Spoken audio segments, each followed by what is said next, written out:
খাইছি বুট পুরি এড পুরি যে ইস্তার করছি কাকু কলজা ঠান্ডা হয়েছে দিনের একটা পর্যন্ত নোয়াগন পর্যন্ত বুটিটি বারণ পর্যন্ত কোনো আর এত শান্তি নেই।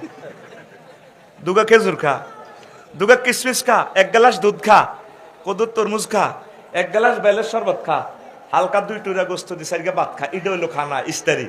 এতে বুট কতিটি খাই শেরের ব্যারাম খাইছি। এ আরো আজ হইলো কি এর ব্যারাম শেরের ব্যারাম। বাইরে আলসি করি মাছের মাথা খাইনো, এই কাঁটা খাইনো, এই জন্য চোখ গেছে গা। তো করে তো বালা জিনিস দিতাম চাই নীতিছে আস্থা ওয়াজ না বুঝতে যাস গই। আমরা আছি মহাবিপদে। ধৈর্য ধরে যদি কাঁটা খাইতে রস মাছের জীবনে চশমা লাগতো না। এই বিলাইয়ে খানার এটা বিজ্ঞানিক টেকনিক্যাল বিজ্ঞানিক প্রমাণ। বিলাইয়ে চশমা সহ দেয়নি এত রাচ্ছা দেয়। এত যদি রাচ্ছা দাম এলাচ কিচ্ছুই তো না এত সিস্টেমে করলিং কাটি রেসলিং খেলা